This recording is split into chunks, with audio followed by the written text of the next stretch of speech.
Industrial revolution एक ऐसा समय था जो दुनिया को मॉडर्निटी की तरफ ले गया। मशीन्स ने मैनुअल काम को रिप्लेस किया और नए इन्वेंशंस दुनिया के सामने आए। पर जहां एक तरफ ये प्रगति हुई, वहीं दूसरी तरफ इसका एक काला पहलू भी था। नमस्कार, मैं इशिका कपूर आप सबका हमारे चैनल पर स्वागत करती हूँ। इंडस्ट्रियल रेवोल्यूशन को अक्सर एक समय के रूप में देखा जाता है जो प्रोग्रेस, इनोवेशन और इकोनॉमिक ग्रोथ लेकर आए। ये हमें रेल, रोड्स, फैक्ट्रीज और मॉडर्न सिटीज देकर गया। पर इस ट्रांसफॉर्मेटिव एरा के पीछे एक अंधेरी कहानी छुपी है। एक कहानी एक्सप्लॉयटेशन, इनइक्वालिटी और एनवायरमेंटल डिस्ट्रक्शन की, जिसे आज के एपिसोड में हम अनकवर करेंगे। इंडस्ट्रियल रेवोल्यूशन उन मजदूरों की मेहनत के दम पर खड़ी हुई जो खतरनाक हालात में कई घंटों तक काम करते थे। फैक्ट्री वर्कर्स, जिनमें औरतें और बच्चे भी शामिल थे, अक्सर 12 से 16 घंटे हफ्ते के 6 दिन काम करते थे। ये मशीनरी नफरत से भरी थी जो कई इंजरीज और मौत का कारण बनी। मजदूरों को लंबे समय तक बिना किसी ब्रेक के काम करना पड़ता था। चाइल्ड लेबर एक आम बात थी।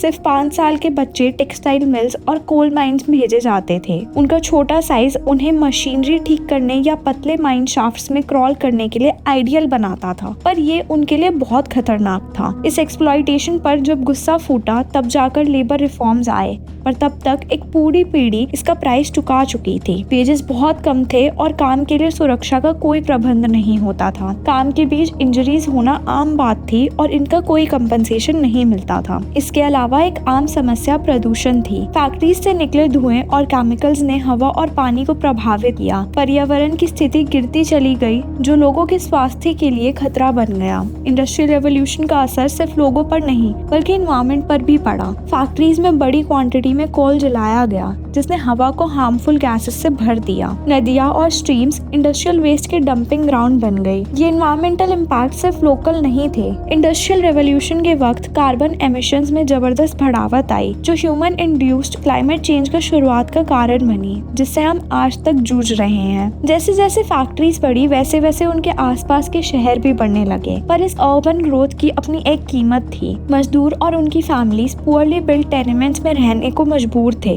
जिसमें वेंटिलेशन नहीं था। कॉलेरा और टाइफाइड जैसे डिसीजेस तेजी से फैली और हजारों लोगों की जान लेती गई। जहां एक तरफ वेल्दी इंडस्ट्रियलिस्ट शान और शौकत में जीते थे, वहीं वर्किंग क्लास अपनी जिंदगी की लड़ाई घोर गरीबी में लड़ रही थी। ये ग्लेयरिंग इनइक्वालिटी सोशल अनरेस्ट और चेंजेस की मांग बनाने वाली मूवमेंट्स का आधार बनी। इंडस्ट्रियलाइजेशन की अंधकार भरी हकीकत बिना चैलेंज के नहीं गई। मजदूर लेबर यूनियन बनाने लगे। सोशल रिफॉर्मर्स ने हाउसिंग और पब्लिक हेल्थ को सुधारने की कोशिश की। फैक्ट्री एक्ट्स जैसे कानून ब्रिटेन में और दूसरे देशों में ऐसे रिफॉर्म्स लाए जो कुछ इश्यूज को एड्रेस करने लगे। हालांकि प्रोग्रेस धीरे था, ये शुरुआती अचीवमेंट्स आज के मजदूरों के अधिकारों का बेस बन गया। इंडस्ट्रियल रेवोल्यूशन ने दुनिया को हर तरफ से बदल दिया, पर हमें उस प्रोग्रेस की कीमत याद रखनी चाहिए। उसकी डार्क साइड को समझकर हम इनोवेशन और ह्यूमैनिटी, ग्रोथ और सस्टेनेबिलिटी के बीच बैलेंस सीख सकते हैं। आगे का सफर हम कंपैशन और रिस्पॉन्सिबिलिटी के साथ करते हैं, ये सुनिश्चित करना जरूरी है। इंडस्ट्रियल रेवोल्यूशन ने दुनिया को बदला और नए इन्वेंशंस लाए, पर इसका प्रभाव हर जगह एक जैसा नहीं था। मजदूरों की हालत और पर्यावरण प्रदूषण जैसे इश्यूज ने ये दिखाया कि प्रोग्रेस के साथ एथिकल और सामाजिक जिम्मेदारी भी जरूरी है। हमारे लिए ये समझना जरूरी है कि प्रगति का मतलब सिर्फ इकोनॉमिक ग्रोथ नहीं, बल्कि समाज और पर्यावरण का समर्थन भी है। आज की वीडियो के लिए इतना ही। अगर आपको वीडियो पसंद आई तो लाइक, कमेंट, शेयर जरूर करें।